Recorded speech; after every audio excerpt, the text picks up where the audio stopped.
कृष्णाय वासुदेवाय परमात्मने।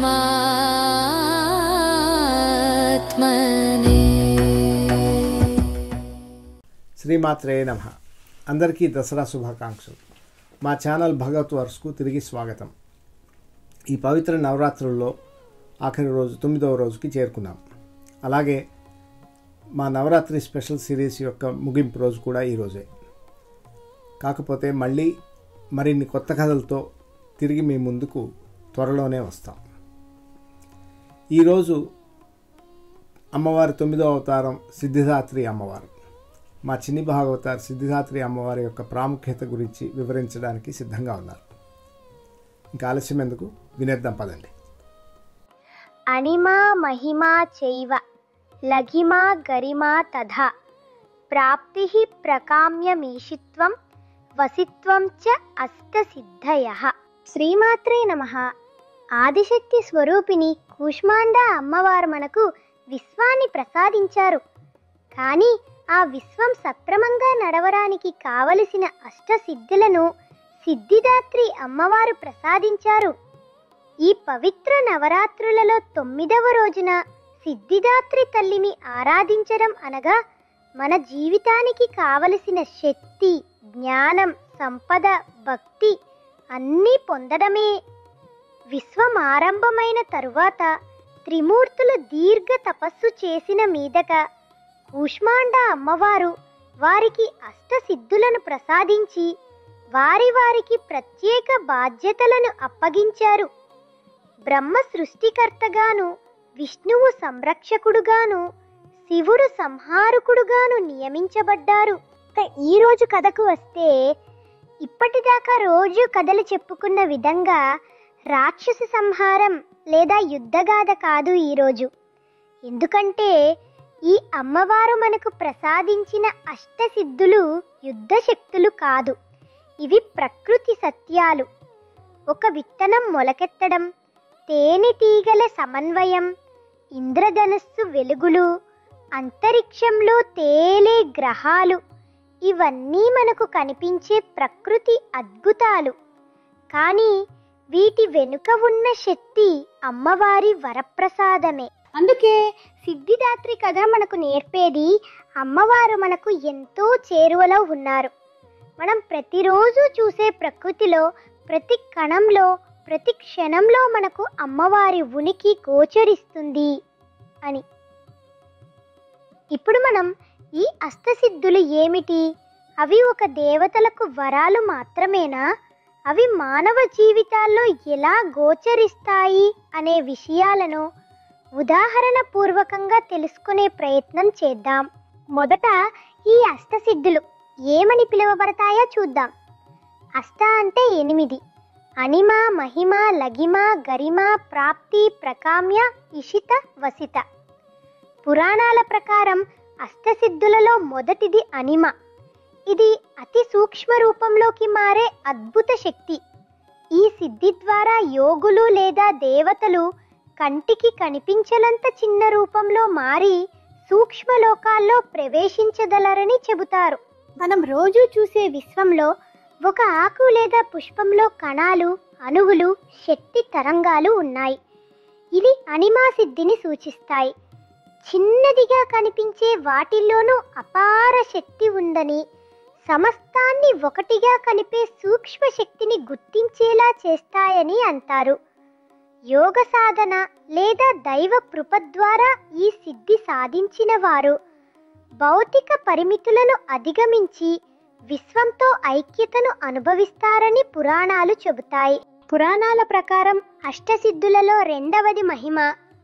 ఇది అపారమైన విస్తార రూపంలోకి మారే అద్భుత శక్తి. ఈ సిద్ధి ద్వారా యోగులు లేదా దేవతలు విశాల విశ్వాన్ని ఆవరించి అపరిమిత వైభవాన్ని పొందగలరని చెబుతారు. మనం రోజు చూసే విశ్వంలో ఒక ఉదాహరణగా ఒక ఇసుక రేణువు తీరాన్ని, తీరం భూమిని, భూమి సౌరమండలాన్ని, సౌరమండలం గ్యాలాక్సీని, గ్యాలాక్సీలు విశ్వాన్ని నిర్మిస్తాయని అంటారు.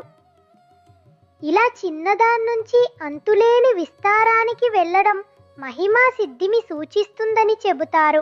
పురాణాల ప్రకారం అష్టసిద్ధులలో మూడవది లగిమ. ఇది బరువులేని స్థితిని పొందే అద్భుత శక్తి. ఈ సిద్ధి ద్వారా యోగులు లేదా దేవతలు ఆకాశంలో ఎగరగలరు, ఎక్కడికైనా స్వేచ్ఛగా సంచరించగలరని చెబుతారు. మనం రోజు చూసే విశ్వంలో భూమిపై వస్తువులు గురుత్వాకర్షణ వల్ల కింద పడతాయి. కానీ అంతరిక్షంలో వ్యోమగాములు బరువు లేకుండా తేలుతారు. గ్రహాలు, నక్షత్రాలు కూడా విశ్వంలో ఆధారం లేకుండా తేలుతాయని అంటారు. ఈ బరువులేని స్థితి లెగిమా సిద్ధిని సూచిస్తుందని చెబుతారు. యోగ సాధన లేదా దైవ కృప ద్వారా ఈ సిద్ధి సాధించిన వారు భౌతిక పరిమితులను అధిగమించి విశ్వంతో ఐక్యతను అనుభవిస్తారని పురాణాలు చెబుతాయి. పురాణాల ప్రకారం అష్టసిద్ధులలో 4వది గరిమ. ఇది అపారమైన బరువు లేదా ఘనతను పొందే అద్భుత శక్తి. ఈ సిద్ధి ద్వారా యోగులు లేదా దేవతలు కదిలించలేని స్థిరత్వాన్ని పొందగలరని చెబుతారు. మనం రోజు చూసే విశ్వంలో పర్వతాలు కోట్ల ఏళ్లుగా అచంచలంగా నిలుస్తాయి. సముద్రాల లోతులు భూమిని బలంగా నొక్కి ఉంచుతాయి. ఆకాశంలో నక్షత్రం తన బరువు వల్ల కుప్పకూలి బ్లాక్ హోల్గా మారి ప్రతిదాన్ని తన వైపు లాగేసుకుంటుందని అంటారు. ఈ అపార బరువు, స్థిరత్వం గరిమా సిద్ధిని సూచిస్తుందని చెబుతారు. పురాణాల ప్రకారం అష్టసిద్ధులలో 5వది ప్రాప్తి. ఇది కావలసినది ఎక్కడి నుండైనా పొందగల అద్భుత శక్తి. ఈ సిద్ధి ద్వారా యోగులు లేదా దేవతలు సమస్తాన్ని సులభంగా సొంతం చేసుకోగలరని చెబుతారు. మనం రోజు చూసే విశ్వంలో మీరు ఆవిరై, మేఘమై, వర్షమై భూమికి చేరి నదులు సముద్రాలుగా ప్రవహించి పంటలకు జీవనానికి ఆధారమవుతుంది. అలాగే విద్యుత్ కాంతి డేటా తరంగాలు ఒక చోటు నుంచి మరొక చోటుకు చేరి జీవనాన్ని నడిపిస్తాయని అంటారు. ఈ ప్రవాహం ప్రాప్తి సిద్ధిని సూచిస్తుందని చెబుతారు. పురాణాల ప్రకారం అష్టసిద్ధులలో 6వది ప్రకామ్య. ఇది మనసులోని కోరికలను సాకారం చేసే అద్భుత శక్తి. ఈ సిద్ధి ద్వారా యోగులు లేదా దేవతలు ఏ సంకల్పం చేసినా అది నెరవేరుతుందని చెబుతారు. మనం రోజు చూసే విశ్వంలో ఒక విత్తనం తనలోని సంకల్పంతో నేలలో పడి మొక్కగా, వృక్షంగా పెరిగి పండ్లతో నిండుతుంది. అలాగే ఒక పిల్లవాడు మనసులో ఊహించిన ఎగిరే యంత్రం కాలక్రమంలో విమానంగా ఆకాశంలో ఎగురుతుంది. ఈ రెండూ ప్రకృతి ద్వారా సంకల్పం నుంచి వాస్తవం వరకు ప్రయాణిస్తాయని అంటారు. ప్రకృతి లోకంలో విత్తనం తన స్వభావంతో, మానవ లోకంలో బుద్ధి, శక్తి, వనరులతో ఈ సాకారం జరుగుతుందని చెబుతారు. పురాణాల ప్రకారం ప్రకామ్య అంటే సంకల్పం నెరవేరడం. ప్రకృతి లోకంలో ఒక విత్తనం తనలో వృక్షాన్ని దాచుకున్నది. అది పెరుగుతుంది, ఎందుకంటే ప్రకృతి తన క్రమం ద్వారా ఆ కోరికను నెరవేర్చుతుంది. మానవ లోకంలో ఒక పిల్లవాడు ఊహించిన ఆలోచన వాస్తవమవుతుంది, ఎందుకంటే ప్రకృతి ఇచ్చిన బుద్ధి, శక్తి, వనరులు ఆ ఊహను సాకారం చెయ్యడానికి సహాయపడతాయి. అంటే ప్రకృతి మన కోరికలను నెరవేర్చే ఆధార శక్తి. మన సంకల్పం, శ్రమ, దైవ కృప కలిస్తే ప్రకృతి ఆ ఫలితాన్ని మలుచుతుంది. అష్టసిద్ధులలో 7వది ఇషిత. పురాణాల ప్రకారం ఇషిత అంటే సృష్టిని పాలించే, నియంత్రించే శక్తి. ఈ వరం ద్వారా యోగులు లేదా దేవతలు సమస్తాన్ని తమ అధీనంలో ఉంచగలరని చెబుతారు.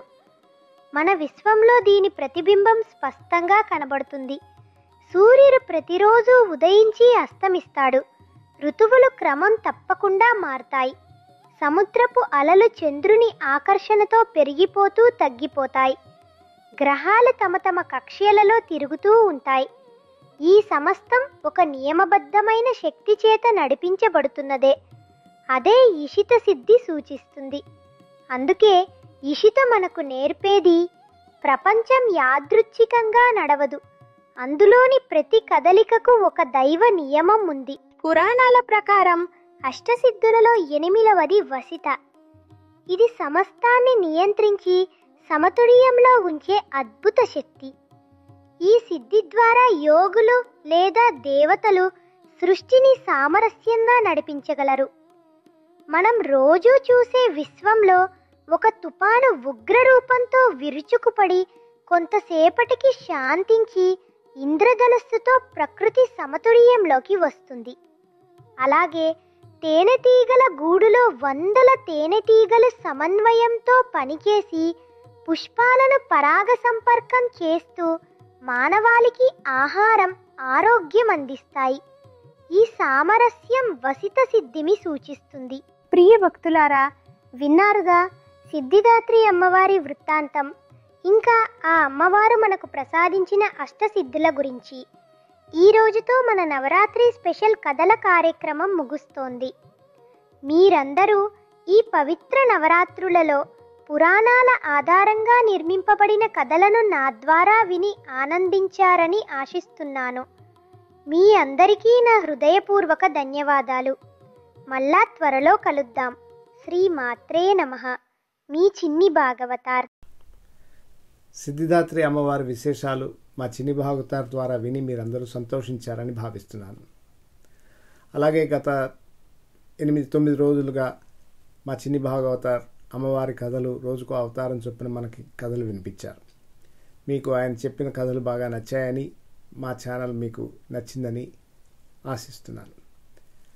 మా ఛానల్ నచ్చినట్లయితే తప్పకుండా మీకు తెలిసిన వారందరికీ షేర్ చేసి మాకు సపోర్ట్ చేయండి. మళ్ళా మేము త్వరలో మరిన్ని కొత్త కథలతో మేము ముందుకు వస్తాం. ధన్యవాదం. శ్రీమాత్రే నమః. కృష్ణాయ వాసుదేవాయ